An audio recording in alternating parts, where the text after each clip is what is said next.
Release కి ముందే Pawan fans కి మాస్ ట్రీట్. ఇప్పటి వరకు అలాంటి సాహసాలు బాహుబలి పుష్ప 2లే చేశాయి. ఇప్పుడు హరిహర వీరమల్లు కూడా. అంతా ఓకే, కానీ ప్రీ రిలీజ్ ఈవెంట్ అయితే కానీ బజ్ మాత్రం రావట్లే. అయితేనే పవన్ సినిమాకి ప్రమోషన్స్ అవసరమా? వీరమల్లు ముందున్న సవాళ్ళేంటి? ఫ్యాన్స్ కి ఆ మాస్ ట్రీట్ ఏంటి? హ్యావ్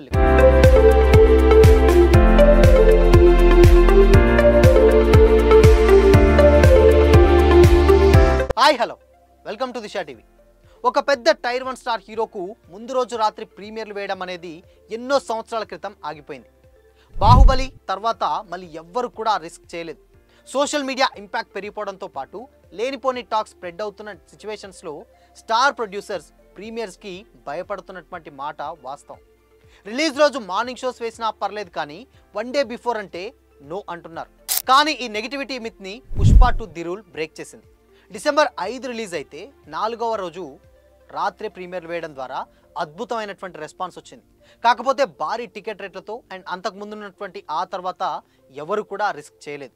ఇప్పుడు హరిహర వీరమల్లు ప్రీమియర్స్కి సై అంటుంది. నిర్మాత ఏఎం రత్నం చెబుతున్న దాని ప్రకారం జూలై 23 రాత్రి 9 గంటల తర్వాత స్పెషల్ షోలు వేయడానికి ప్రయత్నాలు జరుగుతున్నాయి. ఏపీ తెలంగాణ ప్రభుత్వాల నుంచి అనుమతులు వస్తే దీనికి సంబంధించినటువంటి అఫీషియల్ ఇన్ఫర్మేషన్ కూడా ఉంటుంది. అయితే ట్రేడ్ టాక్ ప్రకారం ఈ షోస్ ప్రైస్ 600 నుంచి వెళ్ళి 1000 రూపాయల మధ్యలోనే ఎక్కడైనా ఉండొచ్చట. జియో వచ్చాక మాత్రం దీనిపైన ఒక క్లారిటీ అయితే వస్తుంది. బట్ ఒకవేళ ఇంత రేట్ పెట్టలేమనుకుంటే రెగ్యులర్గా ఇచ్చే హైక్తో జూలై 24 నుంచి వెళ్ళి ఆడియన్స్ థియేటర్లో చూడొచ్చు. అయితే ఇక్కడ రిస్క్ అడ్వాంటేజ్ రెండూ కూడా ఉన్నాయి. అదేంటంటే కంటెంట్ బాగుంటే మార్నింగ్ లోపే పాజిటివ్ టాక్ వస్తే మౌత్ టాక్తోనే సోషల్ మీడియా మొత్తం మోత మోగిపోతుంది. ఏం కొంచెం అటు ఇటు అయినా కానీ దీన్ని అవకాశంగా తీసుకొని నెగిటివ్ స్ప్రెడ్ చేద్దామని చూసేటువంటి యాంటీ ఫ్యాన్స్కి ఎలాగూ కాచుకొని కూర్చుంటారు.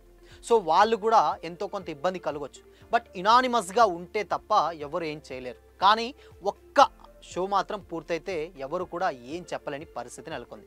మరి ఆంధ్రప్రదేశ్ డిప్యూటీ సీఎం అయ్యాక పవన్ కళ్యాణ్ నుంచి వస్తున్నటువంటి సినిమా కావడంతో అటు ఫ్యాన్స్తో పాటు జనసేన వర్గాలు కూడా భారీ ఎత్తున వీరమల్లును స్వాగతం చెప్పేందుకు రెడీ అవుతున్నాయి. ఈ సెలబ్రేషన్స్ మాత్రం ఓ రేంజ్లో ఉంటున్నట్లయితే టాక్ నడుస్తుంది. బట్ కానీ ఇక్కడ ఒక విషయం ఏంటంటే ఇక్కడ మెయిన్గా ఆల్రెడీ తెలంగాణ రాష్ట్ర ప్రభుత్వంలో గతంలో పుష్ప 2కి ఇలానే ప్రీమియర్స్ చేస్తే ఒక ఇన్సిడెంట్ జరిగింది. అదొక చాలా బ్యాడ్ ఇన్సిడెంట్స్, అది కూడా అందరికీ తెలిసిందే. బట్ అలాంటి సిచ్యువేషన్స్ మళ్ళీ క్రియేట్ అవ్వకుండా ఉండడానికి బెనిఫిట్ షోస్ బ్యాన్ చేస్తామని కూడా తెలంగాణ సీఎం రేవంత్ రెడ్డి కూడా చెప్పుకొచ్చారు. బట్ మరి ఇలాంటి సిచ్యువేషన్స్లో దీనికి పర్మిషన్ ఇస్తారా ఇవ్వరా అనేది మాత్రం కొంచెం డౌటే. బట్ మ్యాక్సిమం అయితే ఇవ్వలేరనే చెప్పొచ్చు. అండ్ ఇంకోటి ఏంటంటే ఇప్పుడు already Pawan AP deputy CM, so ఆయన ఒక బాధ్యతాయుతకరమైనటువంటి పదవిలో ఉండి ఇలాంటి వాటిని ఎంకరేజ్ చేయడానికి కూడా కొంతమంది విమర్శలు కూడా వచ్చే ఛాన్స్ ఉంటుంది. కాబట్టి డెఫినెట్గా మార్నింగ్ నుంచి వెళ్ళే షోస్ కంటిన్యూ అయ్యే ఛాన్సెస్ ఉంది. సో ఏపీలో మాత్రం ఎంతో కొంత సో అక్కడ పాసిబుల్ అయ్యేటువంటి ఛాన్స్ అయితే ఉంటుంది. బట్ తెలంగాణలో మాత్రం అది చాలా చాలా కష్టం. ఇన్ కేస్ ఇంకొక విషయం ఏంటంటే ఇందాక గతంలో మనం మాట్లాడుకున్నట్టు ప్రొడ్యూసర్స్ నుంచి వెళ్ళి చాలా చాలా ప్రెషర్ ఉంటుంది వాళ్ళ మీద. ఎందుకు అనంటే Harihara Veeramallu and OG compare చేస్తే ఓజీ చాలా బజ్ ఉంది. స్టిల్ ఇప్పటికీ కూడా సోషల్ మీడియాలో ఎక్కడ చూసినా ఓజీ ఓజీ అంటారు. బట్ హరిహర వీరమల్లుకి మాత్రం ఇంకొక దాదాపు ఒక 4-5 రోజులు రిలీజ్ ఉన్నా కానీ ఇంతవరకు ఆ బజ్ క్రియేట్ అవ్వలేదు. చాలామందికి జనరల్ ఆడియన్స్కి హరిహర వీరమల్లు రిలీజ్ డేట్ ఎప్పుడు అన్నది చాలామందికి తెలియదు. అంటే దాని ప్రమోషన్స్ మేబీ కొంచెం వీక్గా ఉండొచ్చు, సరే అది వేరే విషయం. కానీ సో ఇక ప్రీ రిలీజ్ ఈవెంట్ వస్తే తప్పితే ఆ బజ్ అనేది ఏర్పాటయ్యే ఛాన్సెస్ ఉంటుంది. కానీ ఇక్కడ ఇంకొక సిచ్యువేషన్ ఏంటంటే బజ్ లేదు కాబట్టి కొంచెం టాక్ గనక డివైడ్ టాక్ వస్తే మాత్రం సినిమాకు చాలా చాలా మైనస్ అయ్యే ఛాన్సెస్ ఉంటుంది. బట్ ట్రైలర్ చూస్తే డెఫినెట్గా ఆ సిచ్యువేషన్స్ అయితే ఫేస్ చేయలేమో అనిపిస్తుంది. ఎందుకంటే ట్రైలర్ చాలా బాగుంది అండ్ ఇంపాక్ట్ క్రియేట్ చేసింది. సో ఆ ట్రైలర్ మీదనే చాలా చాలా భారం అంతా ఆధారపడింది అండ్ అది ప్రూవ్ కూడా చేసుకోవడం జరిగింది.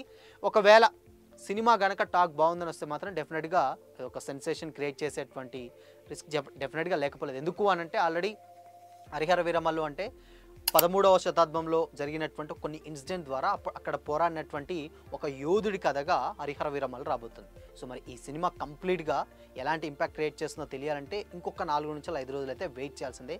సో మరి ఈలోపు సినిమా మీద బజ్ క్రియేట్ అవ్వడానికి ప్రీ రిలీజ్ ఈవెంట్లు ముమ్మరంగా జరుగుతున్నాయి. దీనికి ఆల్రెడీ ఎస్ఎస్ రాజమౌళి చీఫ్ గెస్ట్గా వస్తున్న టాక్ కూడా నడుస్తుంది.